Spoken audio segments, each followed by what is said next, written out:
कैसे तामीर हुए महल, कैसे खिश्त हुए संग, आइए जानते हैं शहर दिल्ली के बदलते रंग। कैसे तामीर हुए महल, कैसे खिश्त हुए संग, आइए जानते हैं शहर दिल्ली के बदलते रंग।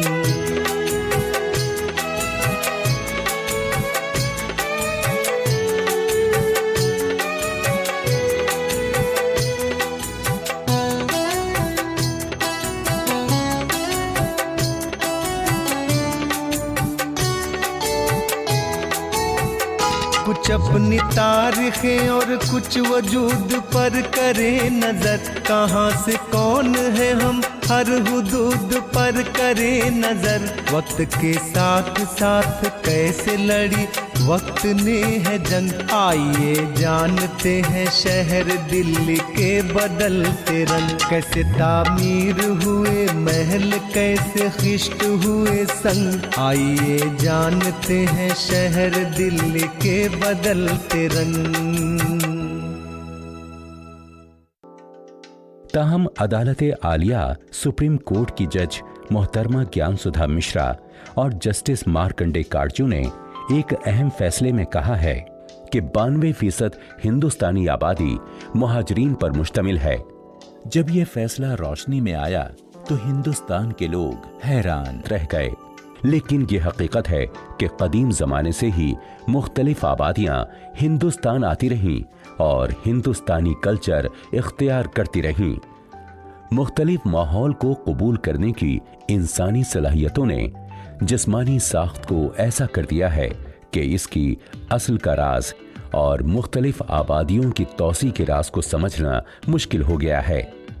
मशहूर फ्रांसीसी फलसफी और नोबेल इनाम याफ्ता रोमेन रोला ने कहा था कि अगर इस रूए जमीन पर कोई ऐसी जमीन है जहां तमाम इंसानों के ख्वाबों को एक घर मिला हो, जब से इंसान ने जिंदा रहने का ख्वाब देखना शुरू किया है, तो वो हिंदुस्तान है। यूं वो तारीख के हकाइक की तस्दीक कर रहे थे। इस दरमियान माक़ब्ल बर्तन साजी या हजरी अहद के आखिरी दौर 600 से 550 काफ मीम में जुज़वी तौर पर आबादी के बढ़ जाने की वजह से ऐन गज़ाल की आबादी को सख्त मुश्किलात का सामना करना पड़ा। आधी आबादी चरवाहों की हो गई जो सिर्फ आधे साल ही ऐन गज़ाल में रहती थी। ये समाजी सूरत हाल उस अहद की इमारतों में नुमाया है, खुसूसन ज़ख़ीरा करने के मकानात जिसमें शायद मुहाजिरीन का सामान रहता था। उनमें 12 से 15 मुरब्बा फीट का एक मरकजी गुलाम गर्दिश होता था। दिल्ली की जमीन जो हजारों बरसों से बाहर के लोगों को अपनी जानिब राग़िब करती रही है, उसकी असल वजह उस वक्त यहाँ की अरावली की पहाड़ियों के किनारों से बहती यमुना नदी और उसके आसपास के हरे भरे मैदान थे। जमुना का बहाव शिमाल मशरक में 100 किलोमीटर से ज्यादा और जुनूब दक्कन में 40 किलोमीटर से ज्यादा तब्दील हुआ है। पानी और जरखेज मिट्टी की वजह से दिल्ली के आसपास भी कई बाहरी कबीले और उस वक्त के इंसानों के लश्कर आकर बस गए। उन्होंने सिर्फ जिंदा रहने के जराए ही नहीं तलाशे, बल्कि खुद को जंगली जानवरों, कुदरती आफात और बाहरी कबीलों के कहर से बचाने के औजार भी बना डाले। इंसान की फितरत हर वक्त कुछ नया करने की होती है। दिल्ली की जमीन पर बसे लोग भी कुछ इसी जानिब बढ़ रहे थे। उन्होंने अब बड़े पत्थरों या गारों का दामन छोड़ दिया था और वो अपने लिए नीची और झुकी हुई गोल छतों वाले मकान बनाने लगे थे। बाद में इन्होंने चौकोर छतों को बनाना शुरू किया और इनके मकानों की दीवारों पर मजबूत पत्थरों ने अपना सिरहाना लगा लिया। इसी तरह के मकानों के नक्शे उस वक्त के मगरिबी और अफ्रीकी मकानों में भी शुरू हो चुके थे। यानी इस जमीन पर लोगों का एक जगह से दूसरी जगह आना जाना मुसलसल जारी था। इस सरजमीन के लोगों ने जो औजार तैयार किए थे वो भी बड़े मुनफरिद अंदाज के थे। बाद में उनसे मिलते जुलते औजार हिंदुस्तान की नदियों की तहजीब में इस्तेमाल किए गए, जो दिल्ली के बहुत करीब है, जिसको रूसी आर्कियोलॉजी के माहिरीन स्रेजनी स्टॉक कहते हैं कि इनकी पहचान तकरीबन 100 मकामात से हुई, जो दरियाए नेपर के वस्ती साहिल में वाक़े हैं, जो बहरे अस्वद में जाकर गिरता है। सर स्टॉक के मुताबिक सकाफत के जमाने का तायुन दुश्वार है। स्रेजनी स्टॉक सकाफत के बाद यामना या गड्ढेदार कब्र कल्चर का ज़हूर हुआ, जिसने 3500 से 2800 काफमीम के दरमियान नशोनुमा पाई। सकाफती तौर पर दफनाने के अलग अलग तरीकों के अलावा इस सकाफत ने चौकोर नोकदार मीनार तामीर कराने को भी रिवाज दिया, जो पत्थर के मुजस्समों के साथ शुरू हुए होंगे और पूरे यूरोप में फैल गए होंगे। गड्ढेदार कल्चर से वाबस्ता बर्तन भी हाथ से बनाए जाते और खुदरे हुआ करते थे। इसके अलावा सकाफती तौर पर इनके जेवरात भी अलग और मुमताज होते थे, लेकिन इनकी सबसे काबिल जिक्र ईजाद पहिएदार सवारियां थीं, जिनको वैगन का कदीम नमूना कह सकते हैं। वो जहां भी गए इस कल्चर को साथ ले गए। इनमें तेज रफ्तार घोड़ा गाड़ी और बैलगाड़ी भी शामिल थी। गैर काश्तशुदा घास के मैदान के माहौल को लोगों ने कामयाबी के साथ इस्तेमाल किया और अपने लिए अच्छी जमीनों की तलाश में यूरोप व एशिया की मुख्तलिफ समतों में हरकत की, जहां अकामत पजीर होकर वो नई तहजीबों की बनाओ तश्कील का काम कर सकते थे। कुछ इब्तदाई यूरोपियनों ने, जिन्होंने यूनान से नक्ल मकानी की थी, जल्दी ही जबान की मकतूब शक्ल को तरक्की दे डाली। दूसरी जानिब कदीम इब्तदाई यूरोपियन जबानों के बोलने वालों और खासकर उन कबीलों ने, जिन्होंने जुनूब में ईरान और हिंद का रुख किया था और जो संस्कृत की कदीम बोली बोलते थे, अपनी जबान को तहरीरी शक्ल देने से मुद्दतों एतराज किया।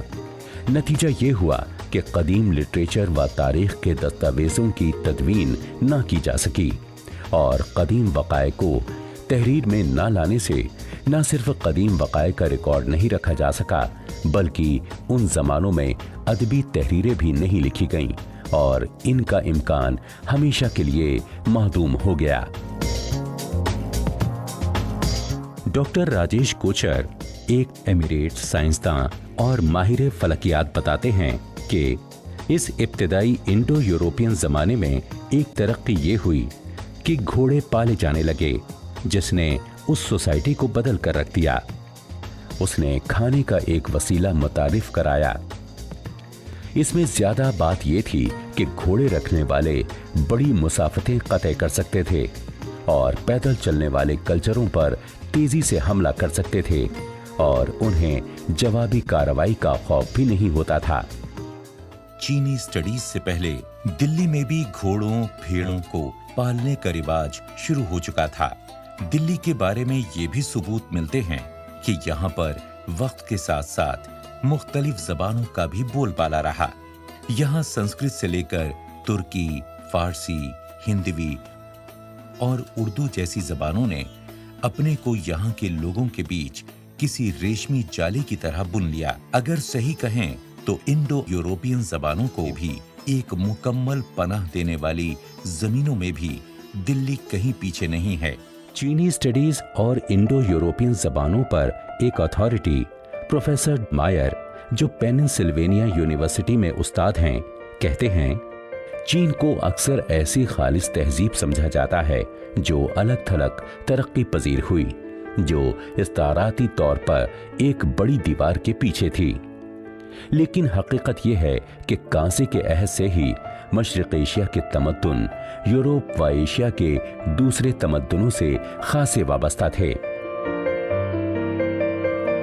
दरी असना मुहाजरत करने वाले कुछ इब्तदाई इंडो यूरोपियन अपने मादरे वतन की तलाश में चीन के सूबे संकियांग के तियानशियान पहाड़ों जैसे दूर दराज इलाकों तक जा पहुंचे। इस इलाके में चीनी आर्कियोलॉजी के माहिरीन के जरिए 100 से जायद ममियां दरियाफ्त की गई हैं, जिनमें से सबसे पुरानी ममी 2000 काफ मीम तक जाती है। इनमें एक नौजवान औरत का जिस्म कामिल तौर पर महफूज है, जिसे लूलान खूबसूरती भी कहा जाता है। इसकी खोपड़ी के वाकयात की बुनियाद पर माहिरीन ने इसकी वजह कते की शिनाख्त की और वाज़े तौर पर वो इंडो यूरोपियन खानदानों से वाबस्ता महसूस हुई। खत्ते में दरियाफ्त शुदा दूसरी ममियों की चमकदार रंग की ऊनी झालर, चमड़े के बूटों और कोटों में मलबूस दिखाया गया है। मदफून लोगों के चेहरों पर यहां पहली बार टैटू कल्चर की छाप भी नजर आती है। ये लोग खत्म क्यों हो गए ये बताना मुश्किल है, मगर इतना यकीनी है कि ये खित्ता सबसे दूर दराज का इलाका है जहां इब्तदाई यूरोपियन लोग मशरकी समत में एक मुकद्दस सरजमीन की तलाश में दूर तक जा पहुंचे थे। माया बयान महज एक मफरूजा है जिसको गलत साबित करना अभी बाकी है कि इब्तदाई इंडो यूरोपियन ने जहां जहां भी सफर किया वहां वो रॉक आर्ट पैदा करते चले गए। शिमाली अमेरिका में भी ऐसा ही आर्ट दरियाफ्त हुआ है। दिल्ली के आसपास के कई इलाकों में भी पत्थरों पर इसी तरह की नक्काशियां बरामद हुई हैं। दिल्ली भी हजारों सालों से अलग अलग तहजीबों के समंदर से बदलाव के मोती समेटती रही है। भारतीय उपमहाद्वीप भारतीय बरे-सगीर के जोग्राफियाई सरहदें बखूबी तय हैं और यहाँ माहौलियात में कसरत नजर आती है। माक़बल तारीख से ही इंसान ने यहाँ पर पहाड़ों, नदियों और खित्तों को पार करते हुए मुनासिब जमीन की तलाश हमेशा की है। यहाँ तक कि हिमालय को भी बोलान या खैबर दर्रों से पार करते हुए और जमीनी रास्तों से चीन, वस्ती एशिया और यूरोप के साथ भारतीय बरे-सगीर को जोड़ने की कोशिश की गई है। गालिबन इब्तदाई इंडो यूरोपियनों के मशरकी समत में आज के चीन की तरफ सफर करने से पहले ही उन्होंने ईरान की तरफ हरकत की हो और अफगानिस्तान और पाकिस्तान के जरिए वो इंडिया में दाखिल हुए हों और वहां मुकीम हो गए हों। इब्तदाई इंडो यूरोपियनों की ये पहली लहर न थी जो आज के हिंदुस्तान के शिमाली किनारों की तरफ जाकर लद्दाख की वादियों की तरफ जा निकली और कदीम तारीख के अदवार में लद्दाख ने यूरोपीय कबीलों के क़याम, उठान और चलत फिरत का मुशाहिदा किया है, जिसका रास्ता यही जोग्राफियाई मुसाहत थी जिसमें क़याम करना खासा दुश्वार था। जो शहादतें मालूम हैं उनसे ये पता चलता है कि इंडिया के लद्दाख में सबसे पहले जो लोग आबाद हुए वो इब्तदाई इंडो यूरोपियन ही थे। ये लोग उन ग्रुपों का हिस्सा रहे होंगे जो शिकार के लिए और चारे की तलाश में 2000 ता 4000 काफ मीम निकले होंगे। वो रहने के लिए मुसलसल किसी मयारी सरजमीन की तलाश में रहे होंगे, क्योंकि उन्होंने इस जमाने में इतनी दूरियां कतई की जिनका तसव्वुर भी नहीं किया जा सकता। पानी के वसाइल को गले लगाते हुए ऐसा लगता है कि इनके क़याम गाह शुरू में लंबी चट्टानें, घाटियां या गहरी नालियों के पास या दरियाई वादियों के साथ साथ फितरी पनागाहें रही होंगी। इनके जरिए तख्लीक की गई रॉक आर्ट अस्तशनाई तौर पर सादा भी थी और उनकी समाजी बूदबाश का अक्कास भी। इनकी इसी जुस्तजू ने इनको जिंदा रखा और आज भी इनकी यही तख्लीकात इनकी नक्लो हरकत का पता लगाने में आर्कियोलॉजी के जदीद माहिरीन और मुर्रखीन की मदद करती हैं। इनकी नक्लो हरकत वसी और दुश्वार गुजार जोग्राफियाई मुसाहत में शामिल है जो रूस, Kazakhstan, Kyrgyzstan, Tajikistan, Iran, Pakistan और लद्दाख तक फैली हुई है।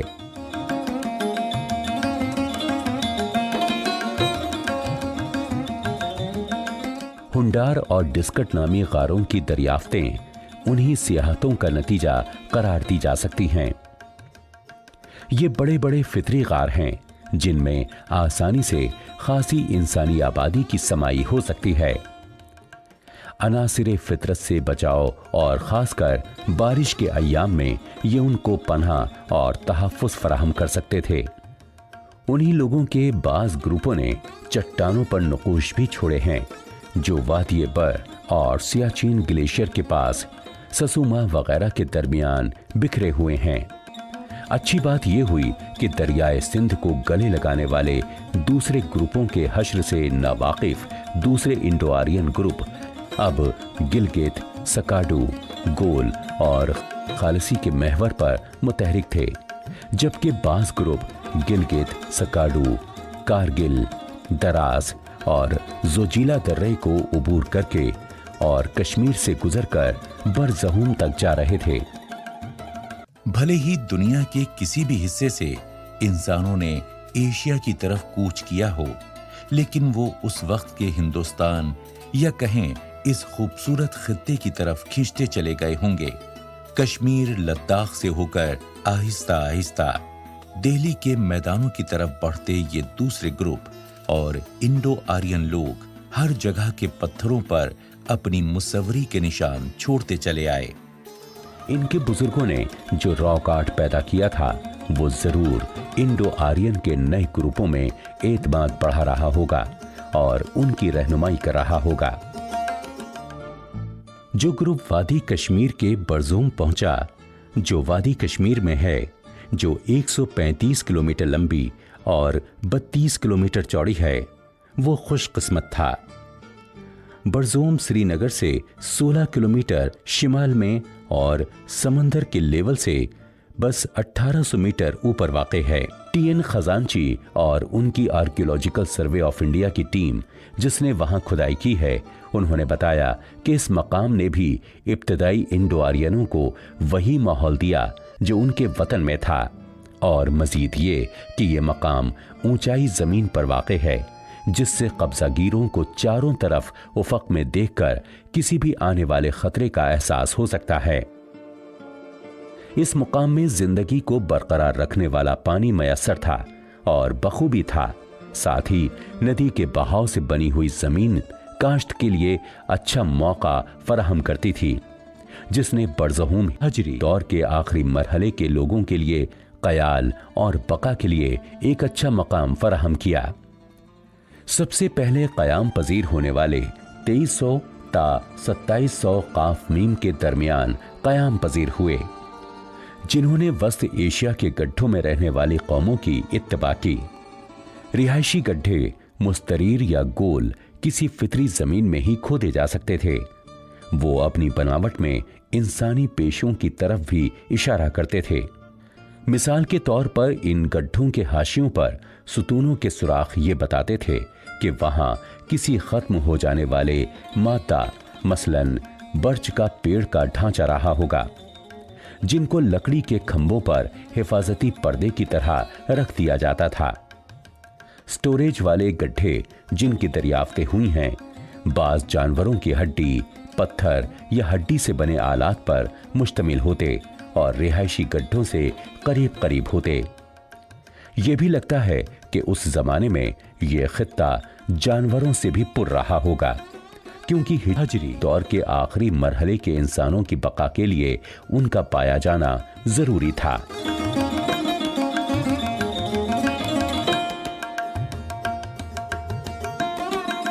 हीरोडोटस ने, जो यूरोप में तारीख का बाबा आदम कहलाया जाता है, 440 कब्ल मसीह में दुनिया की तारीख लिखी थी।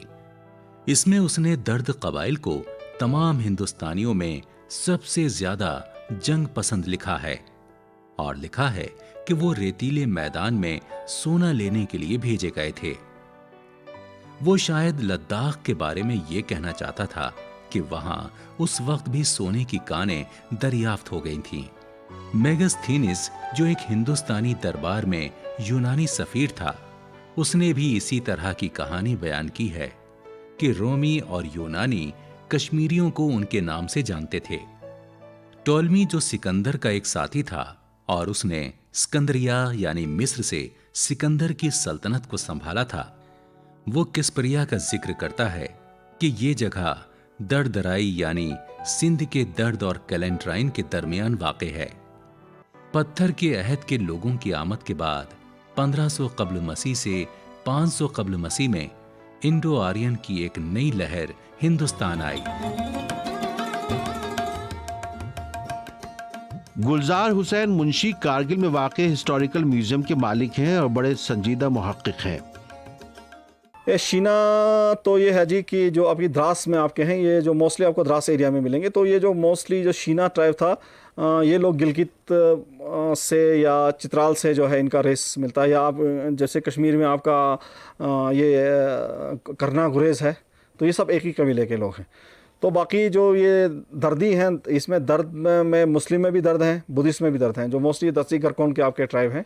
तो आप लोग इसको प्योर आर्यन रेस जो बोल रहे हैं, मतलब इसको हम लोग यहाँ दर्दी बोलते हैं। तो दर्द से वही है कि इनका तो रेफरेंस तो मैंने खुद तो नहीं पढ़ा, लेकिन कहते हैं कि महाभारत तक इनका रेफरेंस है। इसमें द्रविदास करके लिखा हुआ, जिसे कुछ कहते हैं कि द्रविदास इन्हीं के बारे में लिखा गया था। और अलेक्जेंडर ने भी अपने जो थी उसने अपनी हिस्ट्री लिखी है, उसमें भी इनका मेंशन है। तो ये लोग भी जो है, लेकिन अगर आप बहुत डीपली इनका ट्रैक करके जाएं तो शीना और ये दर्दी जो है इनका कहीं जाके कनेक्ट हो जाता है। वो इसलिए क्योंकि इन दोनों जो रेसेस है, ये दोनों मार्शल हैं, बहुत लड़ाकू टाइप के, बहुत तेज़ टाइप के लोग हैं। जबकि नॉर्मली आप देखिए कि पुरिक हो गया या बल्तीस हो गए या बोटोस हो गए, ये बड़े सोबर हैं। और पुरिक बल्तीस वगैरह में इतना ज़्यादा मतलब हिस्टोरिकली भी इतने मार्शल नहीं रहे हैं। तो ये लोग पुराने एंशिएंट टाइम से ही मार्शल रहे हैं ये लोग। लेकिन दराज कारगिल इलाके के बाशिंदे दर्द और शीना के जरिए बोली जाने वाली जबानों के इख्तलाफात के बारे में उनके बयान को दर्द और शीना दोनों ने रद्द कर दिया है। उनका कहना है कि इन जबानों के इख्तलाफात 10% से ज्यादा नहीं है।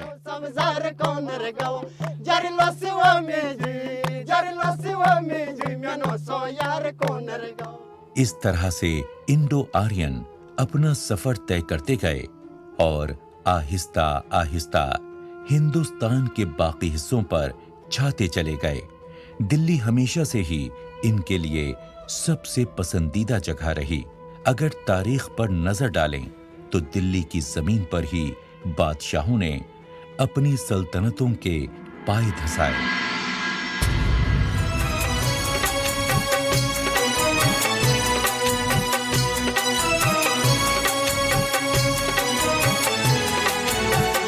कैसे तामीर हुए महल, कैसे खिश्त हुए संग, आइए जानते हैं शहर दिल्ली के बदलते रंग। कैसे तामीर हुए महल, कैसे खिश्त हुए संग, आइए जानते हैं शहर दिल्ली के बदलते रंग।